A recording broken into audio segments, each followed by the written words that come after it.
Good morning. I am 5 minutes earlier today, so if you're watching in recording, you're welcome to fast forward or stay with us through our hellos.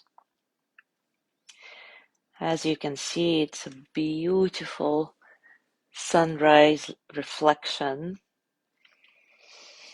I love the colors, so even in the city, the sunrise can be quite spectacular, which is nice.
Good morning, Zazu.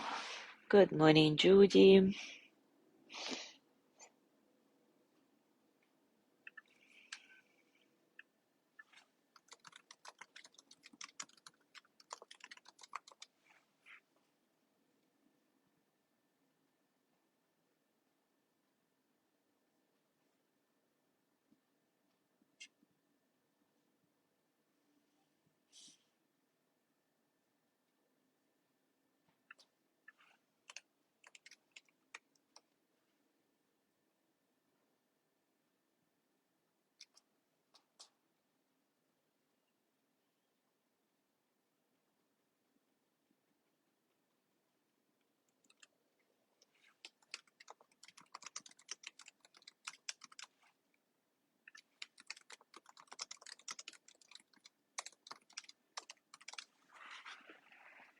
Good morning, Alice.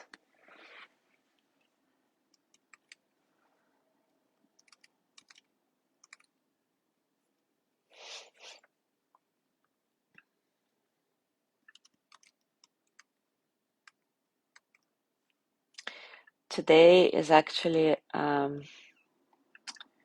Russian holiday, Russian Christmas. Although nowadays we celebrate both the 25th and this. Such a mess.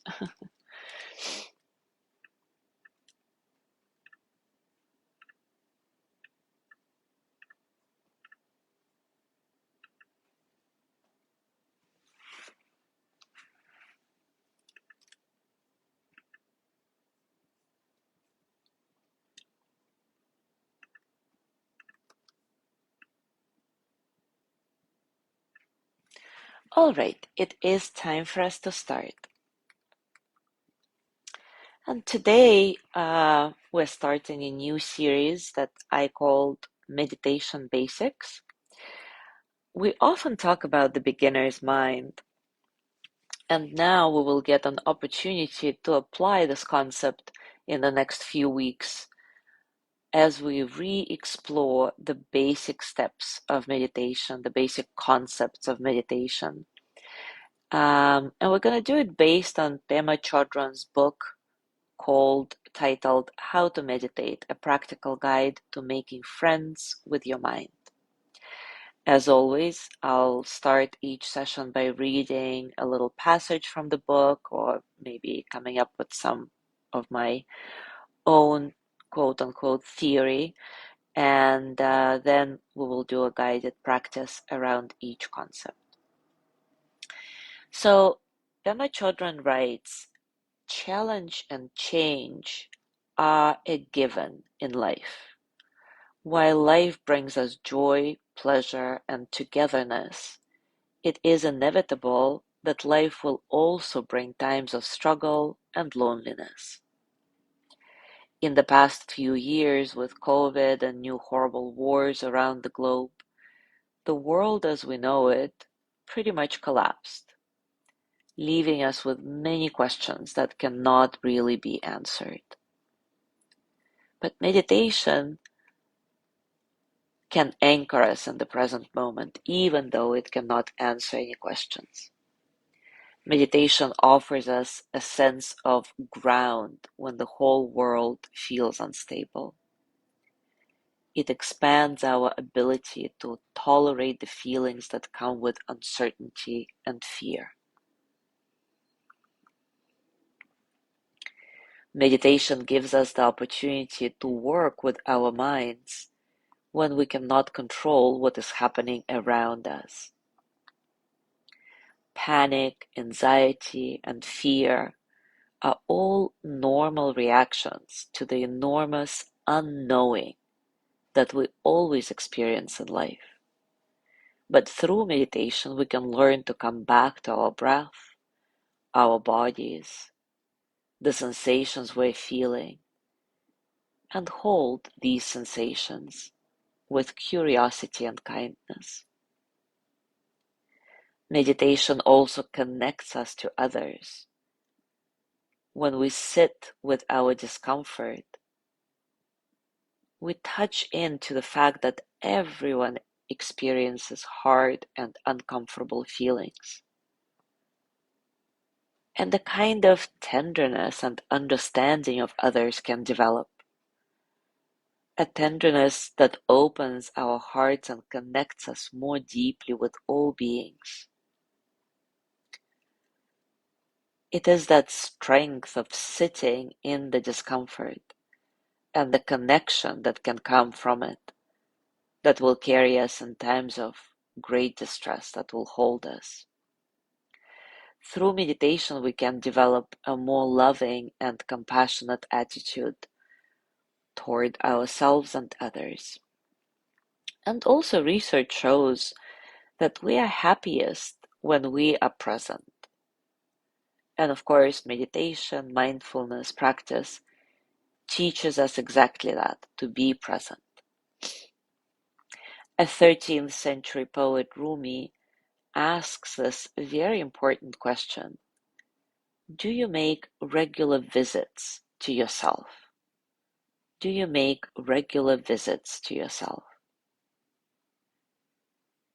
These visits are pauses that we take, if it's only for a moment, to choose our response to whatever is happening around us.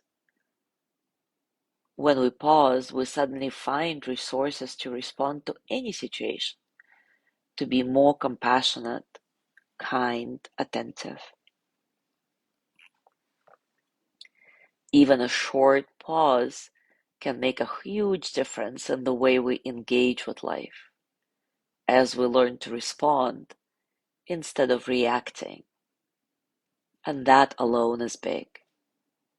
But we will talk about it more in detail later. For now, let's make a short visit to ourselves and do a very simple meditation practice together. As always, take a comfortable position and take a few moments to settle in.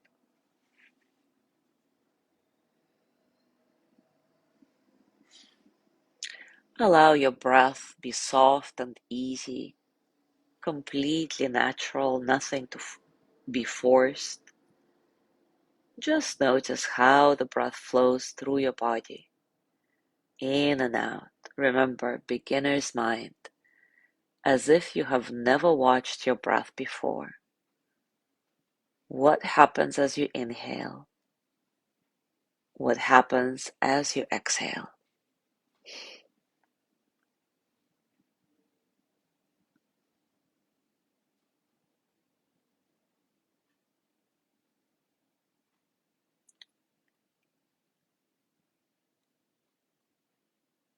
And now gently turn towards yourself to check in. See where you are at right now. Maybe your mind is many miles away. Maybe you find yourself present.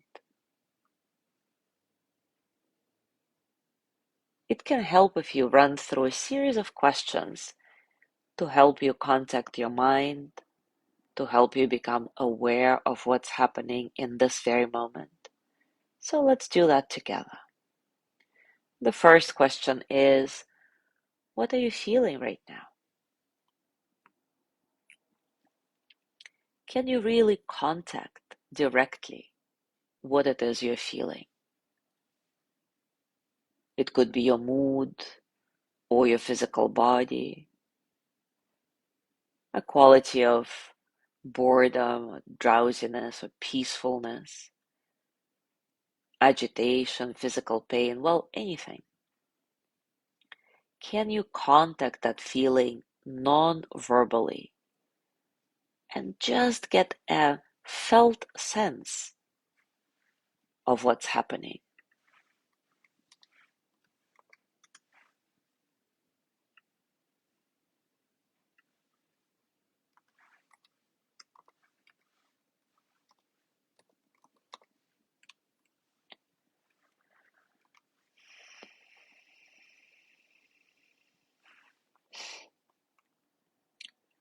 You can refine this question a little bit. Are there any emotions? Can you be present to your emotions? Again, can you contact them directly, non-verbally? So don't try to come up with a name for every experience or to remember the history of the emotion, the story behind it. See if you can just be present to the sensations, to a felt sense of what you're feeling right now.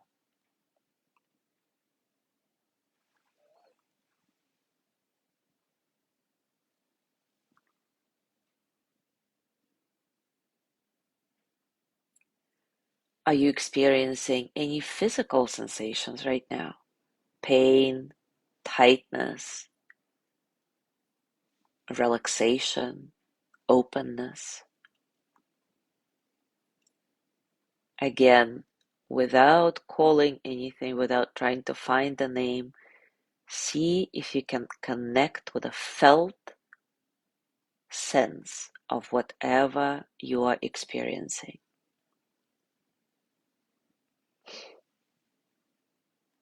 What about your thoughts? What's the quality of your thoughts right now? Is your mind very busy? Is it drowsy? Is it surprisingly still?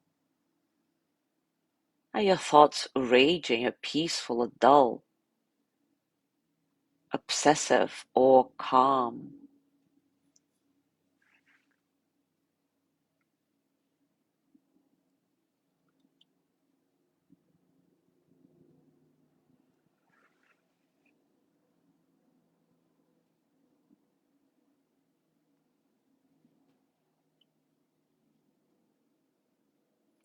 Hopefully, these questions help you touch in and make deep contact with yourself.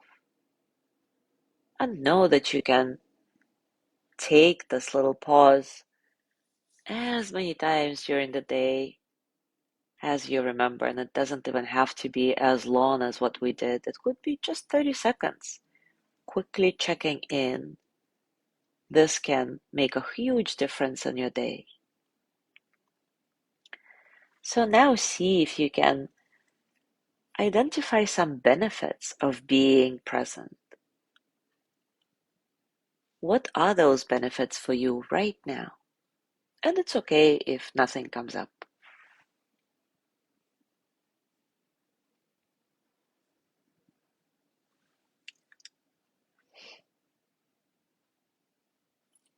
I want to complete our practice with a poem from Dana Folds titled Remember This. Vast and changeless, the ground of being is not rocked by ripples on the pond. The firmament from which we spring, the divinity at the heart of things, doesn't wax or wane with mind states, or wither in the wind. We come from stronger stuff than feelings. Essence does not fail or fade, diminish, or trade reality for illusion. We are wordless, wide, and wise beyond time. Within us is a flame of truth that never dies. Let that be the focal point of life. Let that be the light that guides us from the shadows. Remember, we all have this light that can guide us from the shadows. We just need to pause and make regular visits to ourselves to connect with this light. So as you go through your day today, I invite you to do just that. Take short pauses and quickly connect with what's happening in your body, in your mind, in your heart. Enjoy. Thank you so much for being here today. Have a gorgeous day, and I will see you tomorrow.